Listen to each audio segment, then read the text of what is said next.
New tonight on KGW News.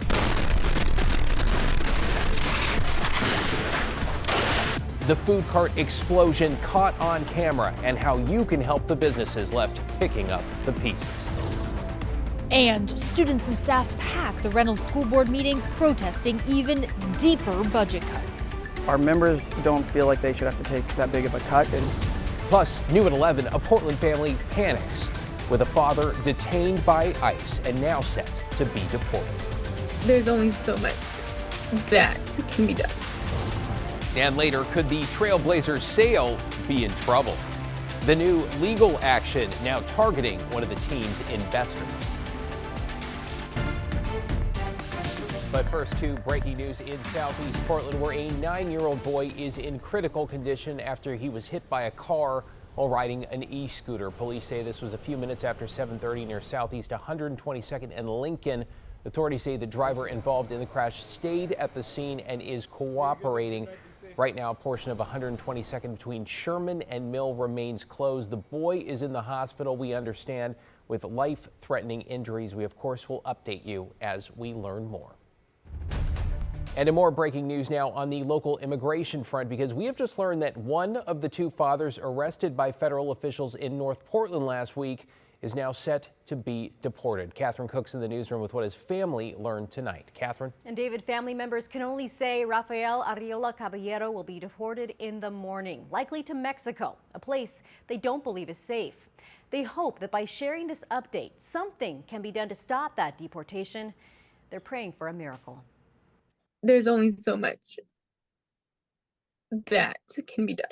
Lisbeth Arriola Ramirez is losing hope. It's been 1 week since ICE agents arrested her father, Rafael Arriola Caballero, on his way to work in North Portland, breaking his car window. On Wednesday, Ramirez says her dad called them from the ICE facility in Tacoma to say he would be deported Thursday morning.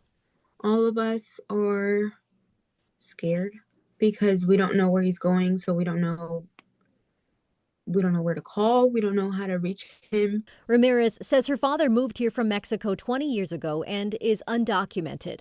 She believes traffic crashes are the only thing on his record. And while her father has an attorney, Ramirez says immigration officials won't let him speak to them. We'll be getting justice regardless if he does get deported or not. Because how they took him is not the way that they should have taken it. Ramirez says she's also worried about her father's health. He had surgery on his elbow a few weeks ago and still had stitches. She says agents re-injured it when they arrested him. We reached out to ICE agents to learn more and are waiting to hear back. David. All right, Catherine, appreciate that update tonight. Thanks so much. Hey, meanwhile, one of two Oregon firefighters arrested while helping battle a wildfire in Washington has now been released from ICE custody. Rigoberto Hernandez was taken into custody by Border Patrol August 27th while working on the Bear Gulch fire. His application for citizenship was pending at the time. KGW later confirmed he had one prior misdemeanor for speed racing. His lawyers filed a petition for his release, but before that was even considered in court, they say the government dropped the case. Hernandez was released Tuesday and is now back home in Kaiser, where he will continue to pursue legal status. Now to a follow-up on that explosion that rocked a Portland food cart pod, and as business owners quite literally pick up the pieces, they're also trying to help one another recover.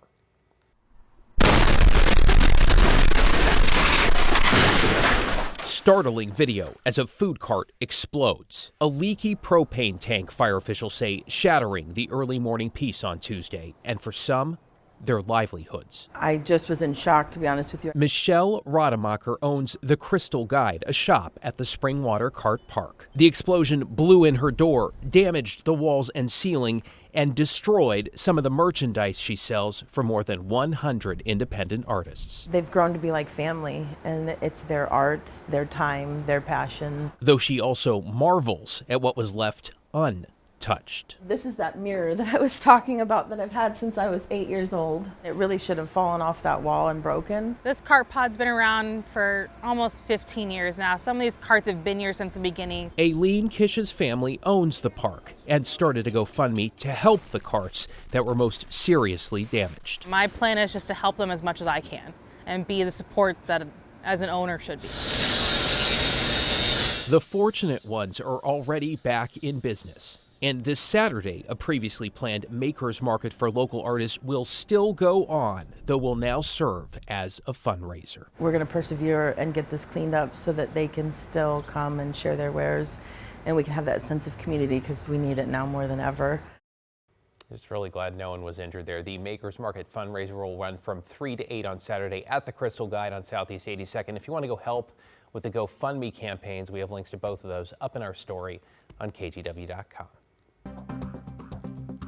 To get you caught up on tonight's other headlines now, Portland Fire says 2 people bailed out of a flaming vehicle on Highway 26 this morning and survived. This was just after 11 on the off-ramp to the zoo. Officials say the car was heading up Sylvan Hill when mechanical issues sparked an engine fire and caused the brakes to fail. The driver pulled off, told his passenger to roll out before doing the same. Both were taken to the hospital.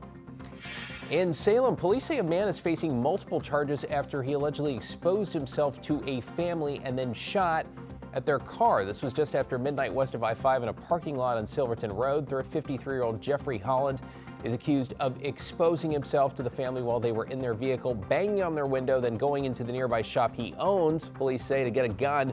Authorities say he fired at the car as the family drove off. Officers later stopped Holland's truck and took him into custody. He faces several charges, including unlawful use of a weapon, menacing, and public indecency. In Centralia, the DEA just seized some 50,000 counterfeit pills from a vehicle of a drug that is 100 times stronger than fentanyl. Carfentanil is used to tranquilize large animals like elephants and is not approved for human use in any form. Authorities say even a microscopic amount can prove lethal. The driver is now facing several federal charges. And Portland's mayor says the city is considering resuming its camping ban as soon as November 1st. In a statement, Keith Wilson said the city now has consistent available capacity to shelter people experiencing homelessness. The mayor added the city will return to enforcing codes on illegal drug use, dumping, and blocked rights of way. The camping ban, which prohibits people from camping on public property, was previously enforced last year, but was met with legal challenges and was eventually halted.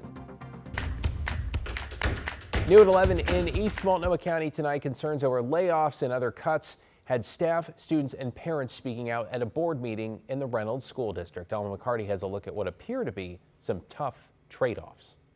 Students deserve better. Students deserve better. Teachers and staff fired up at the Reynolds School District's board meeting Wednesday night. Class sizes are too large, or caseloads are too large. It's only the 4th week and people are feeling burnout. Last May, the district slashed the budget by 20%, a $25 million cut. That, in turn, led to more than 100 layoffs. Now, even more could be coming.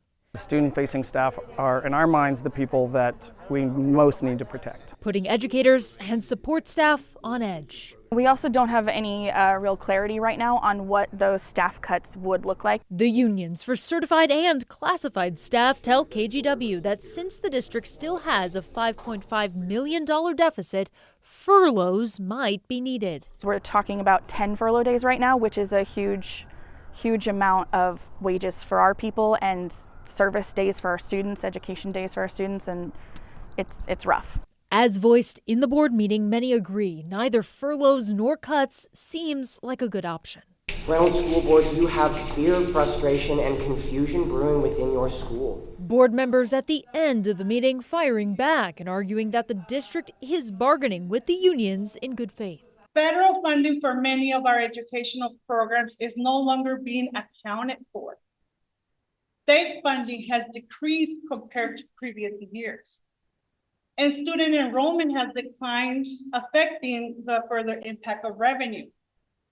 Why isn't the union speaking truthfully about the real reasons why we're in this situation?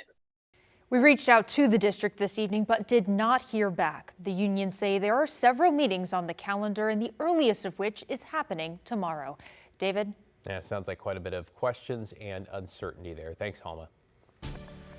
All right, let's take you outside on this Wednesday night after another showstopper of a day with bright sunshine and blue skies. Chief Meteorologist Matt Spinos here. Matt, sounds like we've got a great weekend on the way too. We really do, David, and a couple of good days before that, and a beautiful night tonight. 67 degrees, a little bit cooler than this time last night. The coast, just as foggy as it was at this time last night. That, of course, is Lincoln City, 56 degrees. Now, wildfire smoke, yes, the fires in Washington still burning. The Wildcat fire east of Mount Rainier and the Bear Gulch fire up in the Olympic Peninsula there. And a little bit of smoke still coming off the Emigrant fire in Oregon, but most of Oregon and Washington smoke-free. California as well, so we're doing pretty good on that front. We're going to do better because look at the smoke forecast here. All of the haze is going to get pushed well to the east and mixed out. You can see that Wildcat fire is still the source of some smoke, but Oregon largely smoke-free as we go into Friday as those westerly winds kick in. So cooler tomorrow and Friday. Instead of being in the 80s like we have in the last couple of days, we'll top out in the 70s, right about normal for this time of the year. Then we warm back up Saturday. Clouds come in Sunday. That's the transition day. And yes, there is rain in the forecast for Monday, Tuesday, and beyond. We'll show you how much in a bit, David. Oh, we knew it would not last. Thanks, Matt. In an update, the Multnomah County Sheriff today addressed the case of a murder suspect who was mistakenly released from jail after what appears to be a bit of a paperwork problem. Deputies are still searching for 26-year-old Tyler Sage, who was able to bail out of jail Monday despite a judge requiring that he be held. Sage is charged in the 2021 shooting death of Logan Ivy at a Gresham apartment complex. Though a judge denied bail for Sage during hearing last week, the initial court documents filed also showed a bail amount. Initial release order was signed on September 17th, which many of you have reviewed. It contained information that indicated that Sage's bail had been set to $5,000. We are taking this incident extremely seriously. All right, Sheriff Nicole Morrissey O'Donnell there saying her office is now conducting a review to see how communications with the court can be improved. She added, no employees have been put on leave, at least not at this point.